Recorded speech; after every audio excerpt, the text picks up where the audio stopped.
Le magazine littéraire Épilogue est une présentation de la Librairie du Quartier. Merci à ce précieux partenaire et à leur équipe de libraires. Vos prochaines lectures vous attendent au 1120 Avenue Cartier. Vivre avec celui qu'on aime, c'était le bon moment pour ressortir Francine Raymond. Je suis certaine que notre invité au bout du fil ne renierait pas cette pièce. Michel Ouimet, on l'a reçu à quelques reprises à Épilogue pour les romans La Promesse, L'Heure Mauve, L'Homme au chat aussi que j'avais beaucoup aimé, Incursion dans le polar et surtout aussi Partir pour raconter parce que Michel Ouimet a été pendant 30 ans journaliste international. Elle a raconté, donc ce n'est pas la première fois qu'elle se raconte, mais dans l'intimité à ce point. C'est la première fois avec Ma Bête. Elle raconte la maladie de son conjoint André qui souffrait de dépression, de démence, de Parkinson. Ces années donc d'accompagnement jusqu'à la mort tragique d'André le 3 juin 2023. Michel Ouimet, bonjour. Bonjour Valérie. Je sais que la question est cliché parce que vous racontez... ce désir, tu as décidé d'aller dans ce récit qui, je pense on se trompe pas en disant que c'est vraiment le plus intimiste d'une femme qu'on a l'impression de lire pendant toutes ces années, mais on est dans un autre univers que le journalisme. Oui, tout à fait. J'ai hésité et je n'ai pas hésité à écrire ce livre-là. Je sentais comme comment je pourrais dire, après la mort d'André, il y avait comme un chaos et j'avais besoin de mettre de l'ordre dans ce chaos. Alors j'ai écrit. C'est pour ça que j'ai raconté l'histoire d'André et aussi parce que j'ai découvert l'univers des proches aidants. Oui. Et alors voilà. je trouvais que c'est important de raconter ça. Important. Et le livre, au-delà, bon, il raconte votre histoire d'amour sur près de 30 ans, un couple quand même atypique, hein, parce que vous avez cohabité parfois des périodes, de longues périodes non. C'est, avant d'être proche aidante, c'est aussi une histoire d'amour. Et on sent tout au long du livre ce désir de balancer aussi le récit avec des périodes de lumière qui expliquent l'attachement de cette femme, qui est toi, qui l'accompagne au moment où il change. Ce n'est plus le même André. C'est ça. Je trouve ça important de ne pas réduire André à un homme malade, dément, Parkinson, dépressif. Mais je voulais aussi qu'on voit l'homme, l'amoureux, le père de famille et aussi notre relation amoureuse qui a quand même été assez atypique. So, j'ai calculé, je vais faire un calcul là, rapide. En 30 ans, on a vécu une douzaine d'années ensemble. Là. Mais André, c'était le conjugal. Oui. Parce que moi, tu sais, alors, on s'obstinait, mais l'amour était toujours là. On avait une façon, en tout cas, moi, j'avais une façon très atypique de vivre mon amour avec André. On a beaucoup voyagé, puis on s'était dit, mon Dieu, à la retraite, on va tellement profiter. André était tanné de me pouvoir partir à l'autre bout du monde. Alors, on s'était promis tout ça, mais bon, c'est pas les voyages et la belle retraite qui nous attendait, mais la maladie. C'est pas arrivé, le choc de la maladie, cette impression d'être projetée aussi dans ce rôle de proche aidante. Et ce que le livre traduit énormément, c'est la bureaucratie aussi. C'est plusieurs étapes. Et ça, je reconnais la journaliste pugnace à travers la quête de réponse, le désir d'apprendre aussi. Tu dis à un moment donné, il y a 18 médicaments, je connais tous les noms et les dosages. Tu fais du terrorisme téléphonique parfois lorsque tu n'as pas la réponse escomptée. Est-ce que d'avoir ces ressources intellectuelles, cette capacité... C'est pas tout le monde qui a ça lorsqu'on est proche aidant, d'avoir cette capacité à se défendre et à poser les bonnes questions. Ben, en fait, moi, j'ai été chanceuse parce que le téléphone, qui a été mon outil de travail pendant des années, ça ne me fait pas peur. Je suis capable d'appeler, rappeler mon téléphone secrétaire, le médecin. Probablement que j'en pouvais plus. Toujours polie, mais fatigante, achalante, à rappeler. Mais aussi le fait que, le système de santé est très complexe. Les médecins ont été forts. André a eu vraiment d'excellents médecins, mais le système, c'est un petit peu de croche, là. Et donc, il faut s'acharner. Mais moi, je suis en santé, puis je suis capable, je connais ça. Et mais je pense aux gens, des couples vieillissants dont l'un est fragile et qui doit s'occuper de son conjoint malade. Comment ils font s'ils sont maladroits avec Internet, s'ils osent pas, ils ont peur de le déranger, ils osent pas appeler. Comment ils font pour s'en sortir et pour se battre dans ce système-là? Moi, je me rappelle, ma psychiatre m'avait dit, vous devez être l'avocate de votre conjoint et le défendre contre les ratés du système. Alors ça, j'en ai pris bonne note. Cette psychiatre, elle a dit aussi, on parle bien de Dr Clément, en fait, qui s'appelle comme ça dans le livre.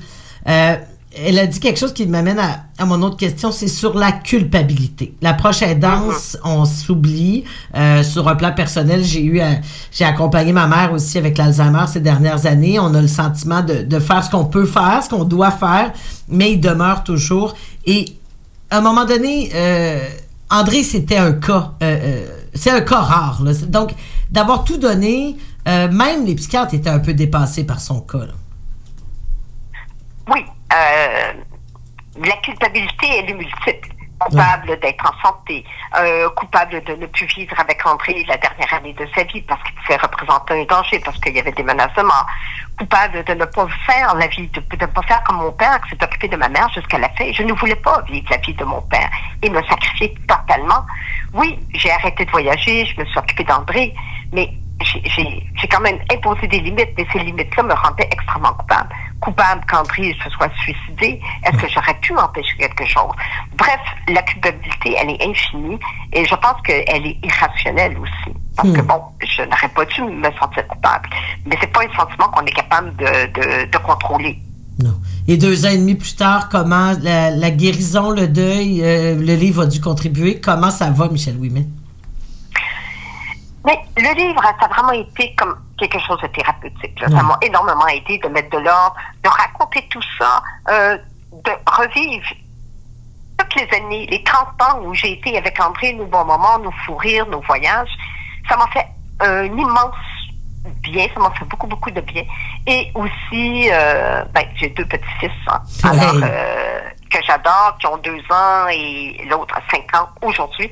Et donc ça met un baume. Mais le deuil, oui, il y a des étapes du deuil, mais c'est pas tout le monde qui vit le deuil de la même façon. Je n'ai pas vécu nécessairement toutes les étapes du deuil. Évidemment, je pense à André tous les jours. Il a fait partie de ma vie pendant 30 ans. Donc, ce processus, je suis encore dans le processus du deuil. On est en plein Salon du Livre de Montréal, c'est là qu'on te rejoint, de défendre, je dirais, de présenter ce livre-là au Salon. C'est des rencontres avec les lecteurs, les réactions.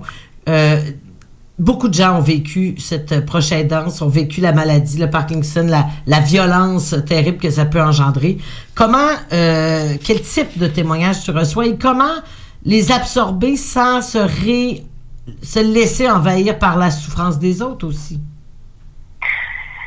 Mais je pense que quand on vit des situations comme ça, on est démunis, puis on a un immense besoin de raconter ce qui nous arrive à quelqu'un. Alors, oui, les gens viennent me voir et me disent, mon père, ma mère, mon conjoint, mon enfant même. Et les gens me racontent. Mais ce que je peux faire, c'est les écouter. Et quand j'étais journaliste et que j'écrivais des reportages difficiles, je recevais beaucoup de courriels où les gens me racontaient aussi. Donc, j'ai comme pris une certaine habitude, je suis capable d'absorber ces histoires-là.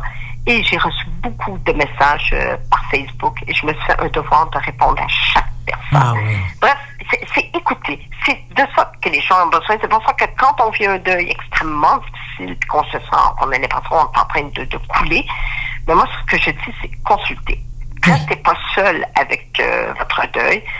Consultez. Ça aide énormément parce qu'on a besoin de raconter. On ne peut pas demander à nos enfants ou à nos proches d'être nous psy. Donc, il faut aller chercher une aide professionnelle si on sent que seul, on n'est pas capable de s'en sortir. Et ça, c'est une des leçons du livre, justement, de ne pas se penser invincible devant ça.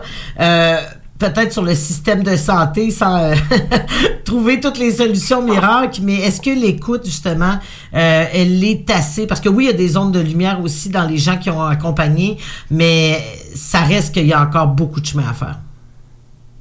Oui, beaucoup de chemin et pas trouver de l'aide psychologique, parce que c'est bien beau de dire qu'on suit mais oui. Trouver un psychologue ou un psychiatre, puis bonne chance. Mais aussi aller chercher de l'aide. Bon, oui, les CLSC fournissent une aide formidable, mais toujours faut-il rentrer dans le système, faire évaluer le conjoint, s'assurer qu'il a encore besoin d'aide. Bon, moi, j'ai eu des ratés avec le CLSC. Une fois que ça fonctionnait, formidable. Mais il y a des limites. Il y a des limites aussi quand tu as un problème absolument urgent puis qu'il faut que tu parles à ton psychiatre ou au psychiatre d'André, attache ta tuque, là. C'est là que le terrorisme téléphonique entre en ligne de compte. Et aussi, moi, j'ai vécu tout ça pendant la pandémie. Mais je suis une battante, là. Et je me laissais pas décourager par un nom. Mais il fallait que je porte une visière, un masque, un ci, un ça. Mais c'est pas grave, je m'obstinais. Je voulais visiter André. J'étais là. Il était hospitalisé pendant 6 mois et demi. En deux temps, mais 6 mois et demi. Ça en fait des visites. Plus l'isolement provoqué par la pandémie. Ça n'a pas été la meilleure période de ma vie, disons. En tout cas, de la partager, ça fait du bien, non seulement à l'autrice, mais assurément à des gens qui ont des outils, à la limite, dans ce livre-là aussi, et tous les lecteurs qui vont te voir aujourd'hui au Salon du Livre, parce que tout de suite après cet appel, Michel Ouimet part au Palais des Congrès, c'est le Salon du Livre qui bat son plein. Bonne visite, bonne rencontre des lecteurs et merci donc pour cet ouvrage Ma bête roman bon, hein, le mot roman, mais on est dans le récit de vie beaucoup, très touchant, œuvre utile donc aux éditions de Boréal. Merci beaucoup d'avoir accepté notre invitation, Michel. Merci Valérie. Merci. Merci. Bonne journée. Bonne journée.